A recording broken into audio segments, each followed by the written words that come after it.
I've had a lot of keyboards come through this studio, some good, some okay, but they all typically follow the same general design. But today's review promises to be a little different. For better or for worse, this should at least give us plenty to talk about.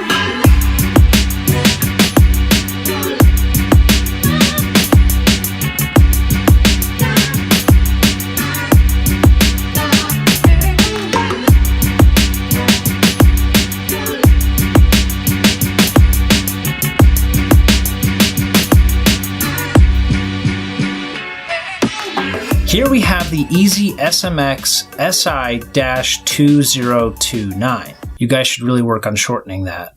It's an LED-lit mechanical keyboard that retails for a little bit north of $40, and it checks most of the boxes on a list of things typically expected from a gaming keyboard in 2018. The most obvious defining characteristic of this keyboard is its unusually flamboyant color combination. It has an anodized red aluminum backplate that's mated to matte black keycaps. It has vent-looking segments on the back. It kind of reminds me of a prominent styling cue found on a lot of Asus gaming laptops. It has a long braided cable with a Velcro strap to keep it folded up nicely when you're not using it, and the underside rests on sturdy feet that can be used to angle the keyboard, rubberized pads to keep the device from moving while in use, and a cutout for routing the cable one of 3 different directions. It does feature true mechanical switches, but they're made by a brand called KRGD. I typically like to do a little bit of research behind elements used in the products that I feature, obviously. We all know Cherry MX, Romer G, Kale switches. KRGD, there's not a whole lot of info out there. And they seem to most closely resemble Cherry MX Blues in that they're clicky, there's tactile feedback involved. However, just like Cherry MX switches, they are rated at 50 million actuations. Unfortunately, this is the only switch type that the keyboard is offered in. So if you were looking for something a little more silent, then you're going to have to look elsewhere. The LED lighting is also a prominent feature on this keyboard, especially at this price point, but if you've been paying attention, you'll notice that I've been very careful to use LED and not RGB when I'm referring to the backlighting mechanics of the keyboard. This is because the keyboard is not truly RGB. Each row is illuminated by a dedicated color that cannot be changed. I'm not kidding. This was obviously introduced as a cost savings initiative, but still seems like a very peculiar design choice. Included are 9 different lighting effects, and interestingly enough, not one of them is off. You can also adjust the individual lighting for each key on the keyboard. Now you can't change the color, but you can tell the keyboard which keys you want illuminated and which ones you don't. This is the only way to actually not have any light showing on the keyboard whatsoever. You have to go into this setting and manually set the keys so that none of them are illuminated. And I have one more comment in regards to the lighting. It's not so much a feature as it is an interesting quirk.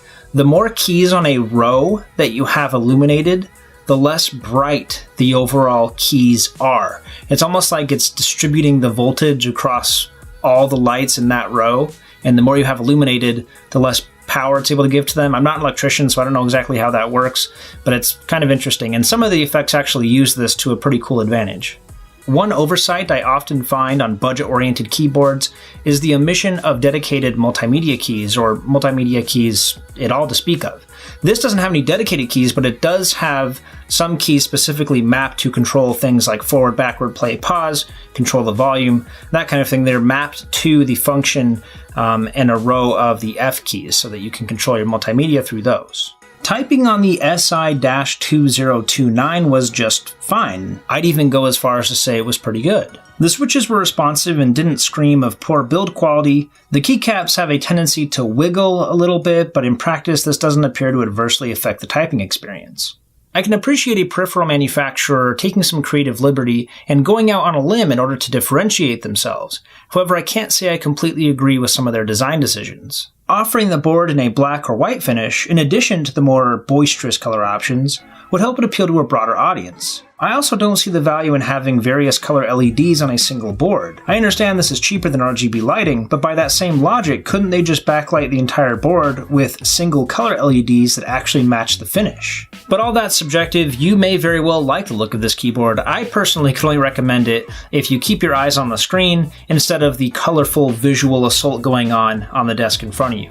Well, thanks again for watching. If you appreciated this video, go ahead and give it a like. And if you want to purchase this keyboard for yourself, then you can check out my affiliate link in the video description and find out where to buy it. If you want to see other peripheral reviews of keyboards, mice, and computer builds, you can check those videos out here. And also, don't forget to subscribe so you know when our future content is available. We run giveaways on a somewhat regular basis. I've been saying that for a while. We haven't done one in a couple months, but we are going to be doing one very soon, so always check the video description to know when our next giveaway is starting. Thanks again for watching, and I will catch you guys in the next one.